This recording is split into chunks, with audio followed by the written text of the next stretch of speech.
কার্তিক বাবা, তোমার বোনের বিয়ের প্রস্তুতি চলছে, কোনো বিষয় কোনো ধরনের যেন খামতি না থাকে। আরে তুমি কোনো টেনশন নিও না, আমি আছি তো, করে নেব।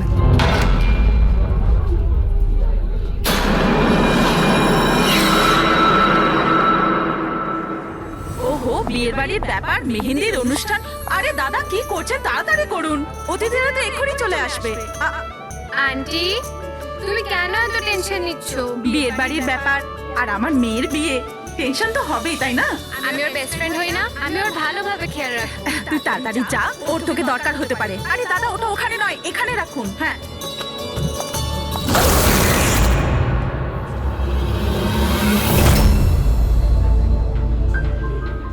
ইরা,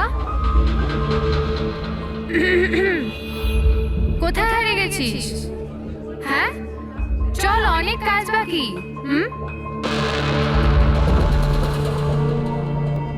আমি এখনো বলছি যে দেরি বেশি হয়নি, চলো তাড়াতাড়ি যাই এখান থেকে। আরে আমাদের ছেলের ইরার থেকেও ভালো মেয়ে পাওয়া যাবে।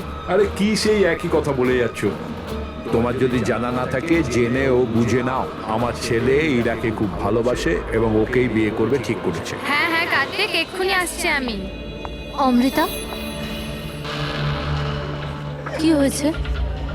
তোর ভাই ফোন করেছে, কিছু কাজ আছে, এক্ষুনি আসছি। আর শোন, আজ মেহেন্দি তোর মুখে না একটু স্মাইল রাখ।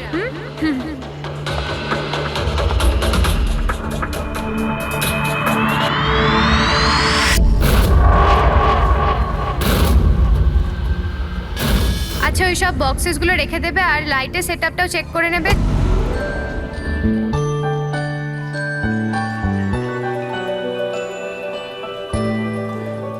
কি ব্যাপার? হ্যাঁ, খুব সুন্দর লাগছে আজকে। এরকম নয় তো যে বর এসে তোমাকেই না চেয়ে বসে। Very funny Lalit.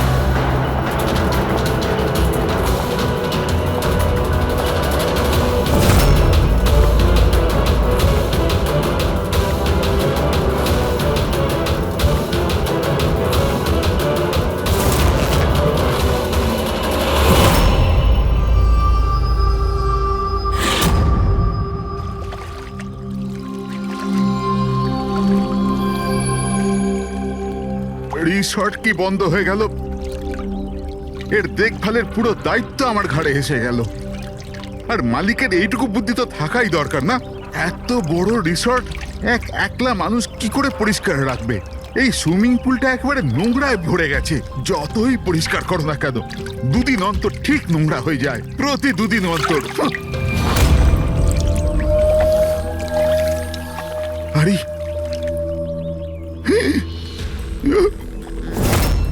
আরে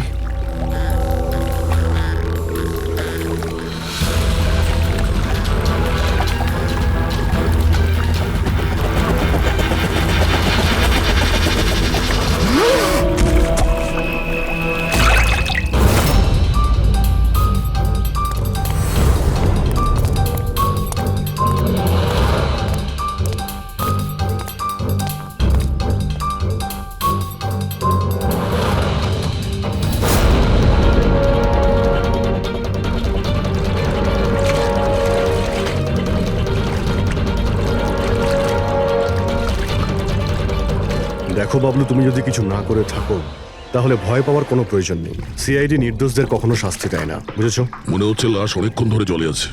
হ্যাঁ দয়া, মনে হচ্ছে 12 ঘন্টার বেশি হবে।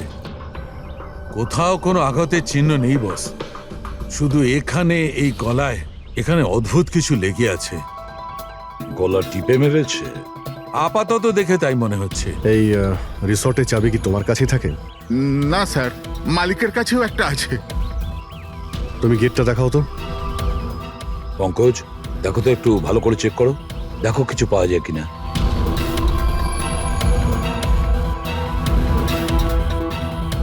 উল্টে দাও, উল্টে।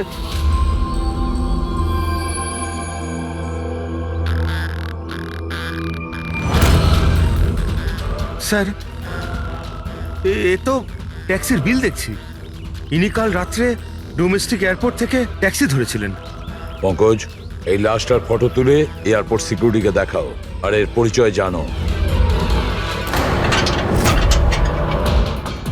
তালা তো ভাঙা নেই, তার মানে হলো কেউ চাবি দিয়ে খুলে ভিতরে ঢুকেছে, বা হয়তো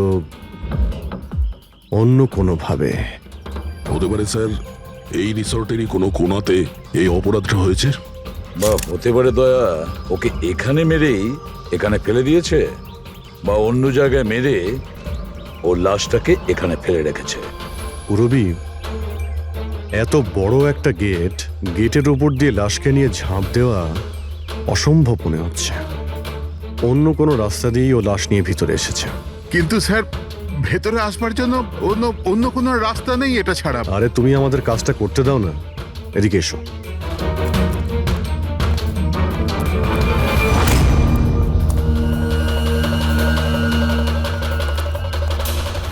এই দেখো পুরবী, এখানে দেওয়াল ভাঙা রয়েছে, নিশ্চয়ই এখান দিয়ে এসেছিল এই খুনি। তাহলে তো স্যার এখান থেকে কোনো সূত্র পাওয়া যেতে পারে।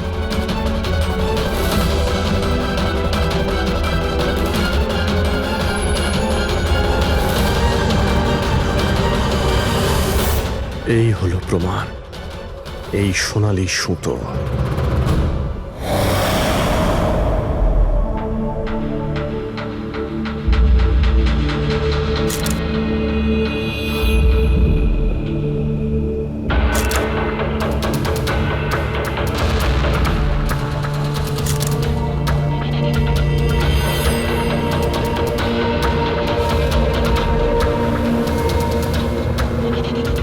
আশ্চর্য ব্যাপার, একটা অদ্ভুত জিনিস লেগে আছে এর গলার উপরে।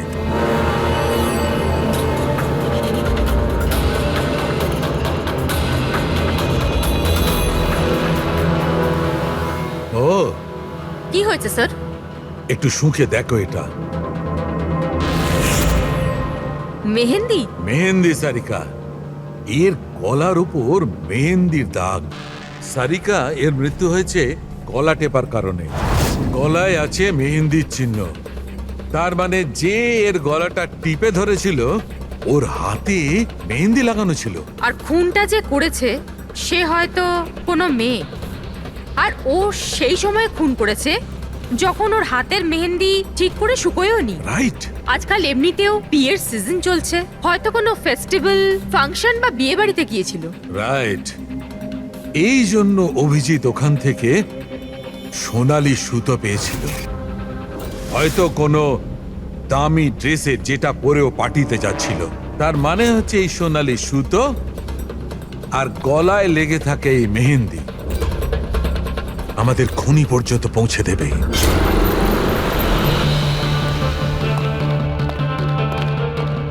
স্যার, এ হলো প্রীতি, শহরের খুব নামকরা মেহেন্দি এক্সপার্ট। দেখো মা, আমি চাই যে তুমি লাশটাকে দেখো, আর এর গলায় যে মেহেন্দি লেগে আছে, যার দাগটা আমরা দেখতে পাচ্ছি, সেটার ব্যাপারে আমাদের ইনফরমেশন দাও। ডোন্ট ওয়ারি, ভয় পাবার কিচ্ছু নেই, আমরা সবাই এখানে আছি। ম্যাডাম, একজন খুনি বাইরে ঘুরে বেড়াচ্ছে, আপনি একটু সাহস করুন প্লিজ। আসুন। আমার মনে হচ্ছে কোনো মেহেন্দি পরা হাত এর গলাটা টিপেছিল। ভালো করে দেখুন একটু। আর কিছু মেহেন্দি ভিকটিমের চুলেও লেগে রয়েছে, মাথার পেছন দিকে। মেহেন্দির টেক্সচার খারাপ হয়ে গেছে, কিন্তু এটা মনে হচ্ছে যে এই মেহেন্দিটা হাত দিয়ে লাগানো হয়েছে। হাত দিয়ে? হ্যাঁ স্যার, বেশিরভাগ লোক আলাদা আলাদা ডিজাইন বানানোর জন্য স্টেন্সারের ব্যবহার করে। এই ডিজাইন স্টেনসিলে নয়, হাত দিয়ে করা হয়েছে। হ্যাঁ স্যার। আচ্ছা, আপনি প্লিজ 1 মিনিট এদিকে আসবেন।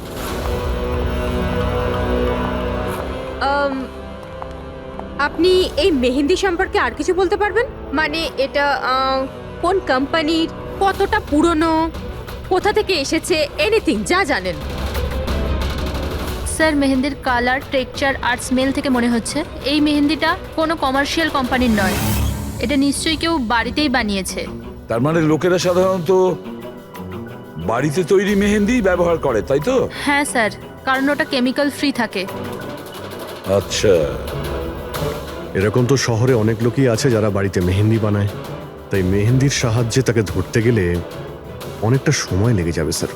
স্যার, হ্যাঁ স্যার ভিক্টিমের ব্যাপারে জানতে পেরেছি। হ্যাঁ, একে? স্যার, ওর নাম দীপেন, দিল্লিতে থাকতো। আর আমি লোকাল পুলিশকে বলে দিয়েছি যে ওর বাড়ির লোককে যেন খবর দিয়ে দেয়। গুড। আচ্ছা প্রীতি, আরো একটু দেখুন যদি আমাদের কিছু বলা যায়।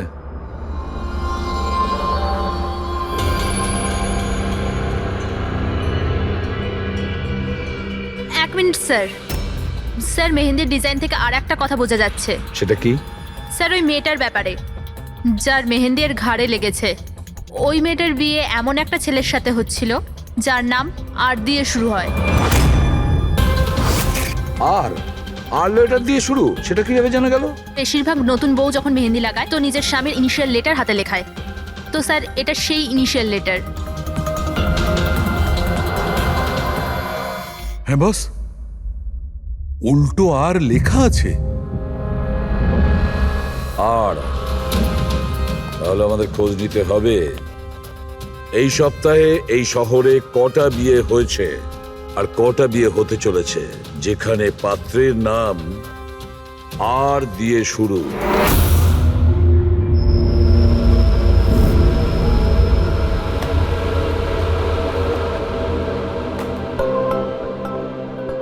অদ্ভুত স্যার, এই মাসে 120 জনের বিয়ে, একই মাসে এতজনের বিয়ে। হ্যাঁ পঙ্কজ, এখন বিয়ের ভালো লগ্নসা আছে। যদি তুমি বিয়ে করো তো সময়টা একদম ঠিক। আরে বিয়ে আর কি করে করবো স্যার? কি হলো, কজন পাত্রের নাম পেলে? হ্যাঁ স্যার, সব মিলিয়ে 12 জন আছে যেখানে পাত্রের নাম আর দিয়ে শুরু হয়। আচ্ছা, হ্যালো, হ্যাঁ হ্যাঁ হ্যাঁ হ্যাঁ স্যার, এর গাড়ি তো দেখছি একটা শব্দেই আটকে আছে। হ্যাঁ হ্যাঁ হ্যাঁ হ্যাঁ হ্যাঁ ওকে ওকে, থ্যাংক ইউ স্যার। হ্যাঁ পঙ্কজ। দিল্লি থেকে অফিসার ফোন করেছিলেন। উনি বলছিলেন যে দীপেনের বাড়িতে গিয়েছিলেন কিন্তু কেউ ছিল না, আর প্রতিবেশীকে জিজ্ঞেস করে জানতে পেরেছেন ওর একটা বোনও আছে। শালিনীর নাম্বার দিয়েছেন উনি? হ্যাঁ স্যার, পাঠিয়েছেন। আর উনি বলছিলেন যে দীপেন মাত্র 4 মাস আগেই ওখানে শিফট হয়েছে। একটা মেয়ের সঙ্গে ব্রেকআপ করে আর অন্য কারোর সঙ্গে বিয়ে করে নেয়। এই জন্য শালিনীর সঙ্গে ওর ঝগড়া হয় আর সেই জন্য এখানে চলে আসে। কি নাম বললে ওই মেয়েটির যে দীপেনকে মনে আঘাত দিয়েছে? ইরা। ইরা? স্যার হতে পারে কালকে রাত্রে দীপেন ইরার বিয়ে পণ্ড করতে এসেছিল এখানে, আর ইরা ওকেই মেরে দিয়েছে। আচ্ছা, এই ওয়েডিং কার্ডসে ইরা নামের কোনো মেয়ের কার্ড আছে?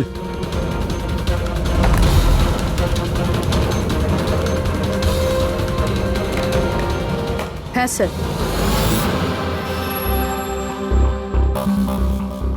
ইরা ওয়েডস রোহিত, এই দেখুন। এই দেখো, ইরা ওয়েডস রোহিত, আর ওদের বিয়ে আজকেই। একটু ওই বিয়ে বাড়িতে গিয়ে দেখো কনের গায়ে মেহেন্দি কতটা রাঙিয়েছে। আপনারা সিআইডি থেকে এসেছেন তো যা খুশি তাই করবেন। আইনের নামে কারুর বিয়ে আটকাবার অধিকার কে দিয়েছে আপনাদের? না না, আমরা এখানে কারো বিয়ে থামাতে আসিনি। আমরা এখানে এসেছি তদন্ত করার জন্য।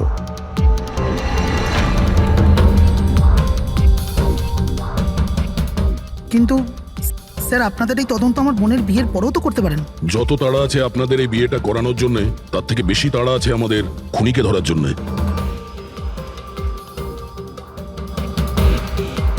একে চেনেন আপনারা?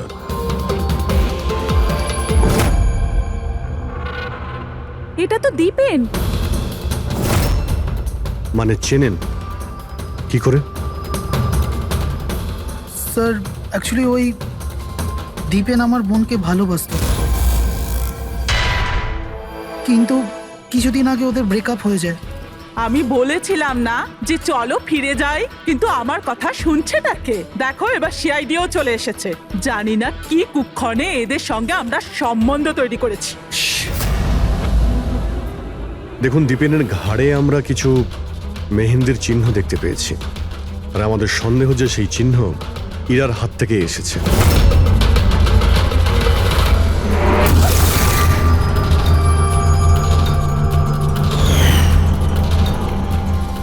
পুরবি একবার দেখে নাও তো। হীরা একবার একটু ওঠো তো। ম্যাডাম কি করছেন আপনি? এখনো তোমার বউ নয়, ও এখন একজন সাসপেক্ট। আমাদের সন্দেহের তালিকায় আছে।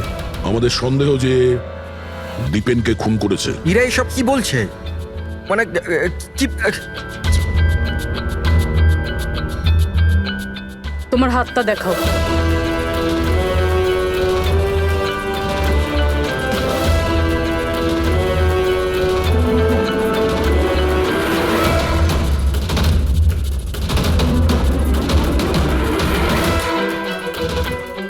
স্যার, এর মেহেন্দি তো একদম ঠিক আছে।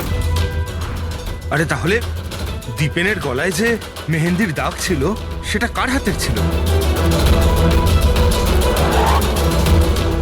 পুরবি, তুমি ওর ঘুমটাটা একবার তোলো। স্যার,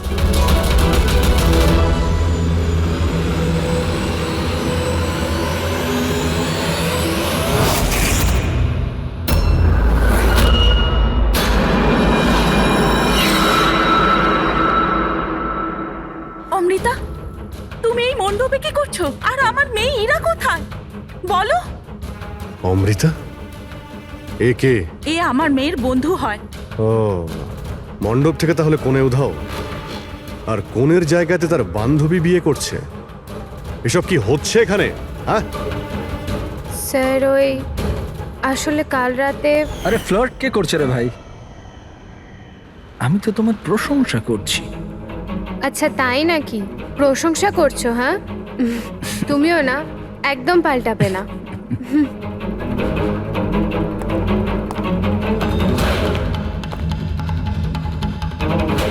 এই লোকটা কি জ্বালা। অমৃতা, অমৃতা শোনো। কার্তিক, কি হলো? ওই আমি এক্ষুনি দীপেনকে দেখলাম, ও ইরাকে টেনে নিয়ে যাচ্ছিল। দীপেন? হ্যাঁ। ওর এত সাহস কোথায়? ও ওইদিকে চলো।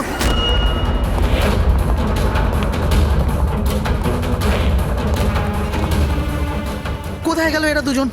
কি জানি।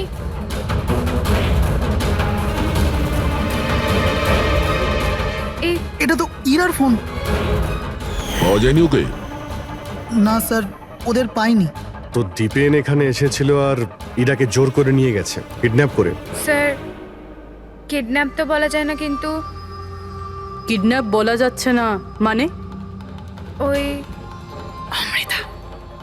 অমৃতা, এটা একটা মার্ডার কেস, আর সিআইডির কাছ থেকে কিছু লুকোনোর চেষ্টা করলেও সেটা খুব খারাপ হবে। অমৃতা, যা জানো সত্যি সত্যি বলো। স্যার, স্যার সত্যি তো এটা যে ইরা এই বিয়েটা করতেই চাইছিল না। ও তো দীপেনকে ভালোবাসতো।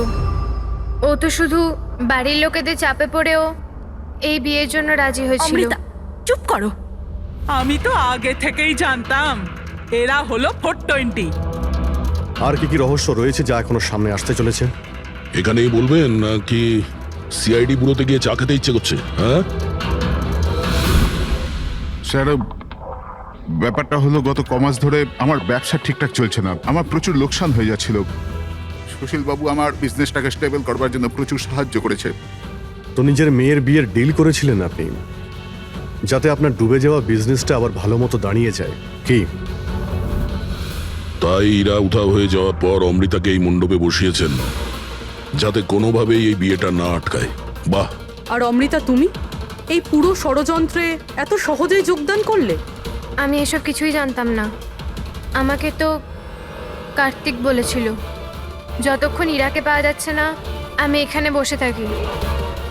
এখনই তো 7 পাক হতো, তারপর বিয়েও করে নিতে আমাকে ঠকিয়ে। না, আমি মণ্ডপ থেকে বেরোতেই যাচ্ছিলাম, আর তখনই সিআইডি এখানে চলে এলো, আর সত্যি সবার সামনে চলে এলো। অর্ধেক সত্যি তো সামনে এসছে, আর বাকি অর্ধেক সত্যি সামনে আসবে যখন এটা জানা যাবে যে দীপেনকে মারার পর ইরা কোথায় চলে গেছে। আমার মেয়ের উপর মিথ্যে অপবাদ দেবেন না স্যার।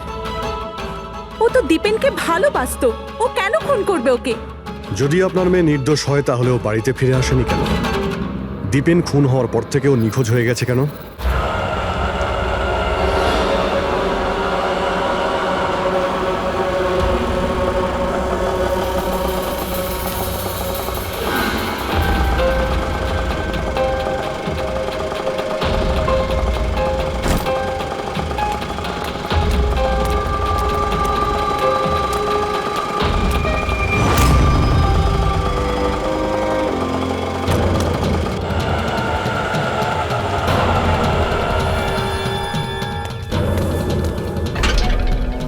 মালা?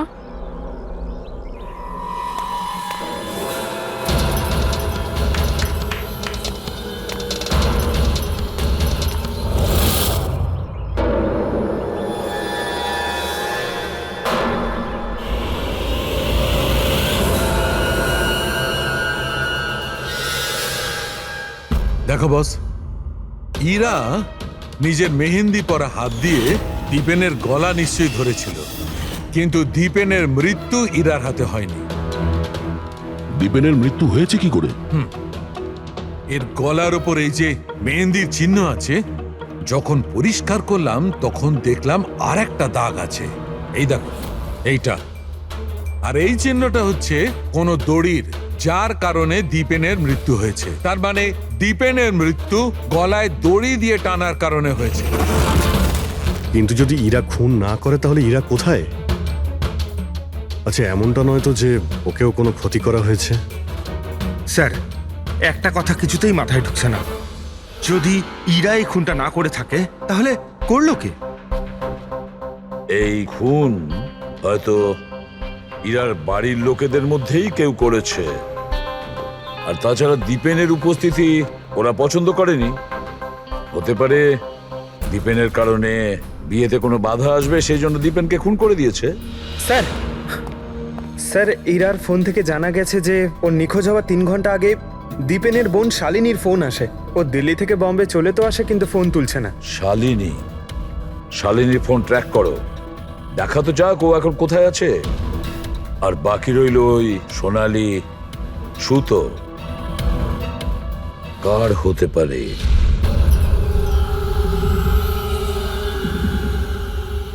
আমাকে আপনারা বলবেন এসবের মানেটা কি? আর আপনারা এই মেহেন্দি অনুষ্ঠানের জামা কাপড়গুলো এনেছেন কেন? দেখুন, আমরা কিছু সোনালি সুতো পেয়েছি ক্রাইম সিন থেকে। আর ওই সোনালি রঙের সুতো যার কাপড়ের সঙ্গে ম্যাচ হয়ে যাবে, খুনি সেই। ইরাকে সন্দেহ করছিলেন, কি ওই সন্দেহ দূর হয়ে গেছে? হ্যাঁ, আপাতত তো ধরে নিন যে ওই সন্দেহটা দূর হয়ে গেছে, কারণ দীপেনের মৃত্যু দড়ি দিয়ে শ্বাসরোধ করে হয়েছে, ওই মেহেন্দি লাগানো হাতে নয়। তার মানে আপনাদের এটা মনে হচ্ছে যে খুনি আমাদের মধ্যে থেকে কেউ বোধহয় করেছে? কারেক্ট। এখন শুধু সেটাই দেখতে হবে যে ওই সোনালি রঙের সুতো কার কাপড়ের সঙ্গে ম্যাচ করে। আশ্চর্য, রেশমের ছোট ছোট টুকরো থেকে আপনারা এত বড় একটা সিদ্ধান্ত নেবেন। জানি না ওই টুকরোটা ম্যাচ করবে কিনা। অদ্ভুত কথা তো আপনি বলছেন রাজন বাবু। আপনার হঠাৎ খুব অসুবিধা হচ্ছে? উল্টে আপনার খুশি হওয়ার কথা যে আমরা আপনার মেয়েকে এবারে সন্দেহ করিনি।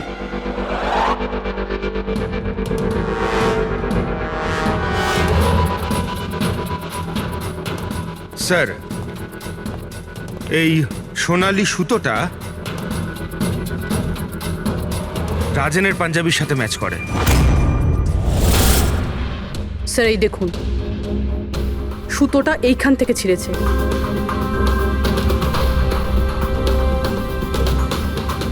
আমি বলছি আপনাদের, ওই রাতে আমি দেখেছিলাম দীপেন আর ইরাকে একসাথে। তুমি কেন বুঝতে পারছো না? আমি তোমাকে ছেড়ে বাঁচতে পারবো না আমি বাঁচতে। আর তুমি আমাকে ছাড়া অন্য কাউকে কি করে বিয়ে করছো?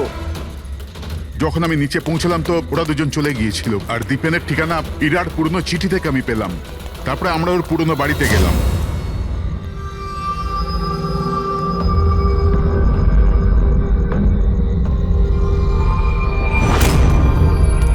এ কি, দীপেন এখানে? ইরা, ইরা, ইরা, ইরা, ইরা, ইরা মা।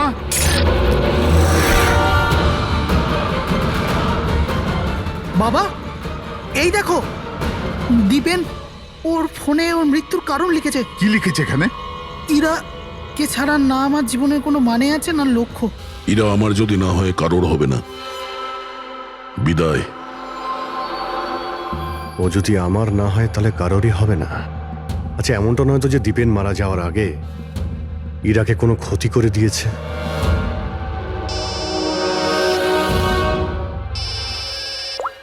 হ্যাঁ পঙ্কজ, হ্যাঁ, দীপেনের বোন শালিনীর মোবাইল ফোন ট্র্যাক হয়ে গেছে।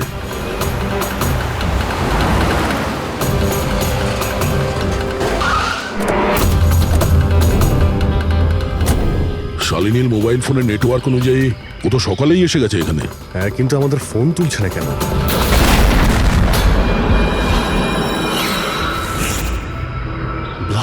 শালিনী, শালিনী, শালিনী, শালিনী, শালিনী, শালিনী।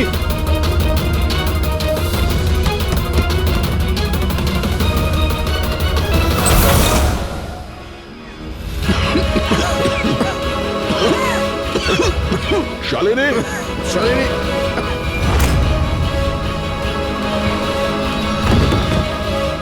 শালিনী, শালিনী।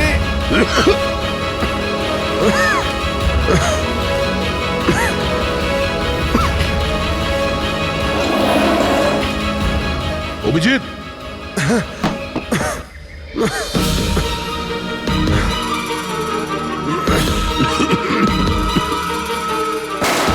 অভিজিৎ সাবধানে। কে ওখানে?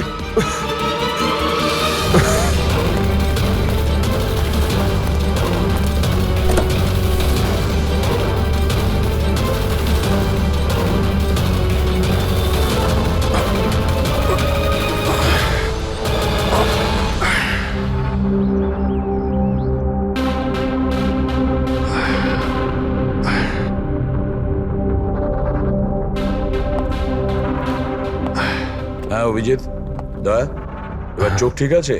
হ্যাঁ স্যার, ঠিক আছে। এটা তো ভালো হয়েছে স্যার, আমরা ওই বিষাক্ত গ্যাসে বেশিক্ষণ থাকিনি। কিন্তু স্যার, শালিনী আর ইরার অবস্থা খুব একটা ভালো নয়, ডক্টর ওদের দেখছে। কোন বিষাক্ত গ্যাস ছিল ওখানে? স্যার সেটা তো জানি না, কিন্তু আমার মনে হচ্ছে টাইম স্মোক বোম ছিল ওখানে। এই দীপেন স্যার পুরো প্ল্যান করে রেখেছিল। আত্মহত্যার পরে ও ইরাকে ওর রাস্তা থেকে সরাতে চেয়েছিল। হ্যাঁ স্যার, ও তো সুইসাইড নোটে লিখেও ছিল যে ইরা যদি ওর না হয় কারোর হবে না। স্যার, হ্যাঁ ডক্টর, ইরা কেমন আছে? স্যার ও এখন আউট অফ ডেঞ্জার, কিন্তু ওর এখনো জ্ঞান ফেরেনি। আচ্ছা, আর Shalini? I am sorry sir, আমরা ওকে বাঁচাতে পারিনি।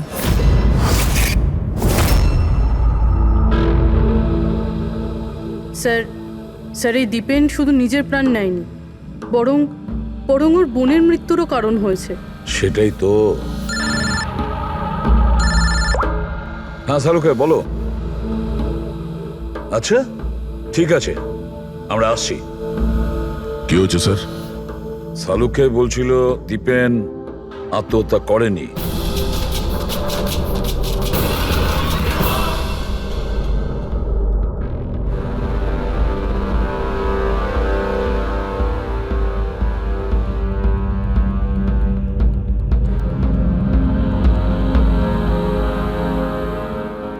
আরে বলে ফেলো না শালুকে, একবার ফাইনালি বলে দাও, দীপেন আত্মহত্যা করেছে নাকি ওকে খুন করা হয়েছে? বস, আমি জানি যে তোমরা খুবই বিরক্ত হচ্ছ।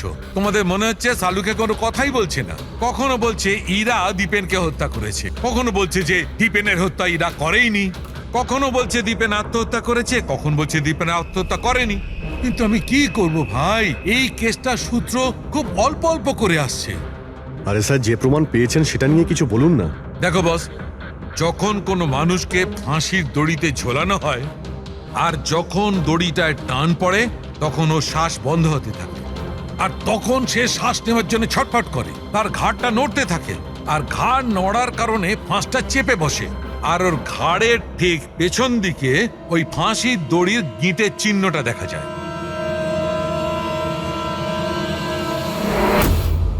হ্যাঁ স্যার, দাগ তো আছে। আর স্যার এর ঘাটটা এইভাবে হেলে রয়েছে কেন? এটা কিসের জন্য? হ্যাঁ, এর ঘাটটা হেলে আছে কারণ এ আগেই মারা গেছে। যদি একজন মৃত ব্যক্তিতে ফাঁসিতে ঝুলিয়ে দেওয়া হয় তবে ও শ্বাস নেওয়ার জন্য ছটফট করবে না, আর সেই জন্যে ওর ঘাড়ের পেছনে গিঁটের চিহ্নটা পাওয়া যাবে না। না, এর পিছনে তো কোনো চিহ্ন নেই। কারণ ঘাড়টা গিঁটের সংস্পর্শে আসেইনি। তুমি নতুন কি আর বললে? আমরা কি এগুলো জানি না? দেখো শালুকে, তুমি শুধু এটা বলো, দীপেনের ঘাড়ের পিছনে ফাঁসির দড়ির গিঁট আছে, হ্যাঁ কিংবা না? দীপেনের ঘাড়ের পেছনে দড়ির গিঁটের চিহ্ন নেই। এসো আমি দেখাচ্ছি। এই দেখো বস, দীপেনের ঘাড়ের ওপর কোনো চিহ্ন নেই। ও, তার মানে খুনি আমাদের ভুল বোঝাচ্ছিল। আগে থেকেই মরে যাওয়া লোককে ঝুলিয়ে দিয়েছে যাতে মনে হয় আমাদের সুইসাইড করেছে। অনেক লম্বা প্ল্যানিং করেছিল। এমন কেউ রয়েছে যে দীপেন আর ইরা দুজনকেই মারতে চেয়েছিল। আর ওই সুইসাইড নোট সেটাও খুনি লিখেছে। হ্যাঁ স্যার, দীপেনের সুইসাইড নোট দীপেন নিজে লেখেনি। আমি এই মেসেজের অ্যানালাইসিস করিয়েছি একজন লিঙ্গুইস্টিক এক্সপার্টকে দিয়ে। ডক্টর সারিকা, এই লিঙ্গুইস্টিক এক্সপার্ট কি হয়? স্টাইলোমেট্রি নামের একটা শিল্প হয়। যেমন ধরুন, যেমন প্রত্যেক মানুষের আঙ্গুলের ছাপ আলাদা আলাদা হয়, ঠিক তেমনই তার হাতের লেখা স্টাইল, তার ধরন আলাদা আলাদা হয়। প্রত্যেকটা মানুষের লেখার ধরন আলাদা। কেউ অক্ষরগুলোকে একটু ছোট ছোট লেখে, কেউ অক্ষরগুলো বড় বড় লেখে, মাঝখানে অনেকটা ফাঁকা থাকে। কেউ একদম সোজা লাইনে লেখে, কেউ এবড়ো খেবড়ো লেখে। কিছু লোক প্রত্যেকটা অক্ষরে পরে কমা দেয়, যেমন ফ্রেডি দিয়ে থাকে। সবার লেখার ধরন আলাদা আলাদা। এক্সপার্ট এগুলোও বলতে পারেন? শুধু এটুকুই নয়, এক্সপার্ট এটাও বলতে পারে যে টাইপ করেছে সে নারী না পুরুষ। তাহলে সারিকা, ওই সুইসাইড নোট দীপেন লিখেছে কি না? না স্যার, আমি দীপেন আর ইরা দুজনের ফোনসে চেক করেছি, তো আমি একজনের সম্পর্কে জানতে পেরেছি যার লেখার ধরন এক্স্যাক্টলি সুইসাইড নোটের সঙ্গে ম্যাচ করছে। এই যে সেই মেসেজ, এই মেসেজেও সুইসাইড নোটের মতো প্রত্যেকটা সেন্টেন্সের মাঝে 3টে ডট আছে। প্রত্যেকটা সেন্টেন্স শর্ট আর ক্রিস্প, আর প্রত্যেকটা মেসেজ হয় গুড বাই না হলে বিদায় লিখে শেষ করা হয়েছে। যেভাবে ওই সুইসাইড মেসেজে বিদায় লেখা হয়েছিল, এখানে গুড বাই লেখা হয়েছে। আচ্ছা, তার মানে হলো আমরা সেই খুনিকে খুঁজে পেয়েছি।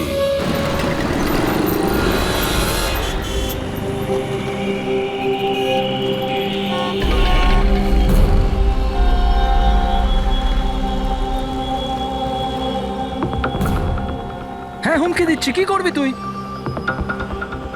সিআইডির সামনে কাউকে হুমকি দেওয়া ভালো কথা নয়। কিন্তু আমি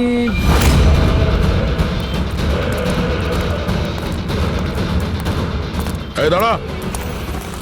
আরে আরে আরে, ললিত বাবু কোথায় পালাচ্ছেন? এটা তো বলে যান যে দীপেনকে খুন করতে গেলেন কেন? এটা এটা আপনি কি বলছেন? আমি কাউকে মারিনি। আচ্ছা, সত্যি কথা বলবি নাকি? বলবি নাকি মাথাটা ঢুকে দেবো নিচে? আমি মেরেছি। প্লিজ প্লিজ আমাকে নিচে নামো। চল, এক তো তুই দীপেনকে খুন করেছিস, আর তার উপরে এটা দেখাতে চেয়েছিস যে ও সুইসাইড করেছে। হ্যাঁ, ইনফ্যাক্ট আমি ওর সুইসাইড নোটটা লিখেছিলাম। কিন্তু কি? কিন্তু এগুলো আমি আমার নিজের জন্য করিনি, অন্য কারোর বলাতে করেছিলাম। কার কথায়? ডাক্তারবাবু, আমার মেয়ের জ্ঞান কখন ফিরবে? ভয় পাওয়ার কিছু নেই, খুব তাড়াতাড়ি জ্ঞান ফিরে যাবে।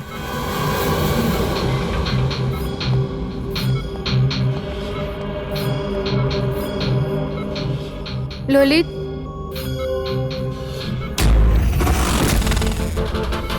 তোমার হাতে হাত করা কেন লাগানো আছে?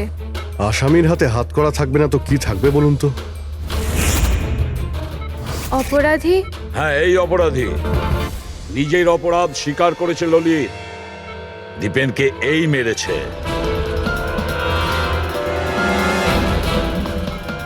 ললিত, এনারা সবাই কি বলছেন? আর তুমি কেন করলে এইসব? দেখলেন স্যার, অবাক হওয়ার কি সুন্দর অ্যাক্টিং করছে এরা। যেখানে সত্যি এটাই যে ললিতকে খুন করতে বলার আসল অপরাধী এখানে এই রুমে উপস্থিত আছে। এটা আপনি কি বলছেন? এখানে আমার মেয়ে জীবন মৃত্যুর সঙ্গে লড়াই করছে, আর আপনি উল্টে আমাদেরই দোষী করছেন। না, এই জীবন আর মৃত্যুর মাঝখানে ঝুলছে না, এ সত্যি আর মিথ্যের মধ্যে ঝুলছে।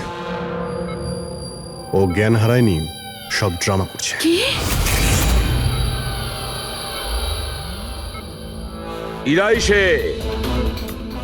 ইরাই ললিতকে বলেছে দীপেনকে মেরে ফেলার জন্য। এ কি সব কথা বলছেন আপনারা? অবস্থা দেখুন এর। আপনাদের মনে হয় যে এ জেনে শুনে বিষের কন্ট্যাক্টে গেছে? স্যার, ইঞ্জেকশন লাগিয়ে দিই? হ্যাঁ হ্যাঁ, নিশ্চয়ই, তাড়াতাড়ি।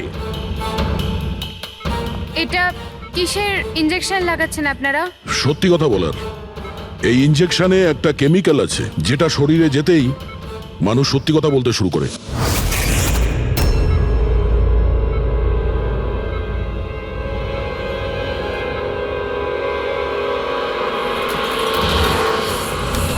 না শুনুন, ইরা, ইরা, আরে রে কোথায় যাচ্ছ? দাঁড়াও। ইরা থামো, ইরা। এর মানে হলো যে সিআইডিরা ঠিক কথা বলছেন। আর মিথ্যে বলে কোনো লাভ নেই।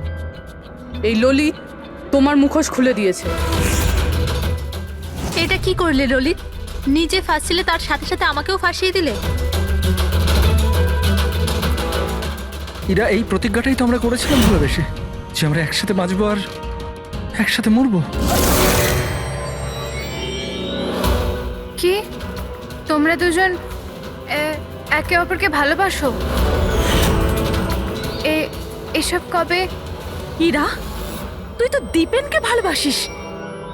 হ্যাঁ, ও চাইতো, কিন্তু হঠাৎ করে ললিতকে ভালোবেসে ফেলে।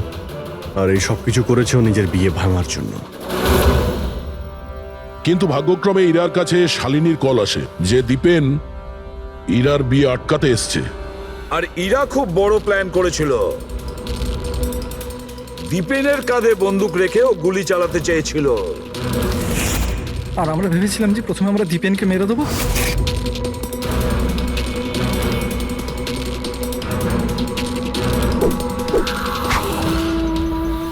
আর অনেক দূরে গিয়ে তোমরা ঘর বাঁধবে, কিন্তু ভুলে গিয়েছিলে তোমরা যে অন্যায়ের পথে কখনো সাফল্য আসে না। বুঝেছো? আমাদের প্ল্যান একদম ঠিকঠাক চলছিল, কিন্তু বাবা আর কার্তিক এসে আমাদের প্ল্যানে জল ঢেলে দিল।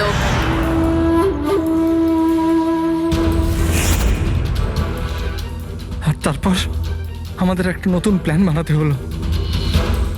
আর ওই নতুন প্ল্যানেও আমার মরার অ্যাঙ্গেলটা ছিলই। বোমের ব্যবস্থা হয়ে গেছে। তুমি বোম ঠিক করে চেক করেছো তো? হ্যাঁ হ্যাঁ, করে নিয়েছি। কিছুক্ষণের মধ্যে বোম ফেটে যাবে। আর লাশের বন্দোবস্ত করেছো? হ্যাঁ, অসুবিধা ছিল, কিন্তু কিছু টাকা দিয়ে ওই লাশটাও পেয়ে গেছি। ব্যাস, তাহলে হয়ে গেছে কাজ। আমি লাশকে আমার নিজের জামা কাপড় পরিয়ে দেবো, আর যখনই বোম ফাটবে তখন সবার মনে হবে যে দীপেনের সাথে সাথে আমিও মরে গেছি। আচ্ছা, আমি বোমটা চেক করে আসি। ওকে?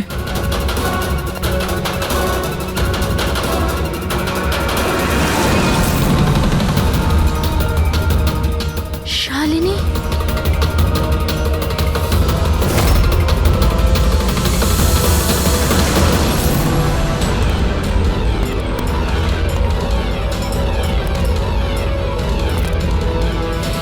আর সেই কারণে তুমি শালিনীকে মেরে ফেলেছো।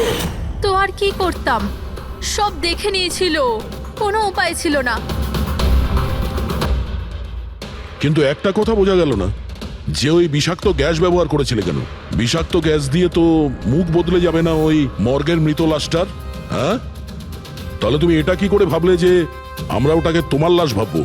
আমরা বিষাক্ত গ্যাস ব্যবহার করতে চাইনি। আমরা ওই বাড়িটাকে বোম দিয়ে ওড়াতে চেয়েছিলাম, কিন্তু এই ললিত ভুল করে কি বোম নিয়ে এসেছিল যেটা ফাটলই না, ফুস হয়ে গেল। আর এর আগে আমরা আর একটা বোমের ব্যবস্থা করতাম, আপনাদের গাড়ি আসার আওয়াজ আমরা শুনতে পেলাম। তখন আমাদের প্ল্যানটা চেঞ্জ করতে হলো। আর ও আমাকে ওখানেই বেঁধে চলে গেল, যাতে সবার মনে হয় যে অপরাধ আমি করিনি, আমার সাথেই হয়েছে। আর তারপর আমি বাড়ির অন্য একটা দিকে গিয়ে লুকিয়ে পড়লাম, যেখানে কোনো গ্যাস ছিল না। আর তারপর আমি ওখান থেকে প্রাণ বাঁচিয়ে পালালাম। আমরা এটা চাইছিলাম যে আপনাদের যাতে মনে হয় এই সমস্ত কাজকর্ম দীপেন করেছে। ও নিজে তো আত্মহত্যা করে নিল, কিন্তু ইরাকে মারতে অসফল হয়েছিল। নিজেদের জীবনটাকে সুন্দর করবার জন্যে একটা নয়, দুটো নয়, তিনটে প্ল্যান করেছিলে তোমরা। আর দুটো নিরীহ লোকের প্রাণও নিয়েছো তোমরা। এবার জেলের গড়াদের পেছনে পৌঁছতে পৌঁছতে প্ল্যান তৈরি করো ফাঁসি থেকে নিষ্কৃতি পাওয়ার জন্য।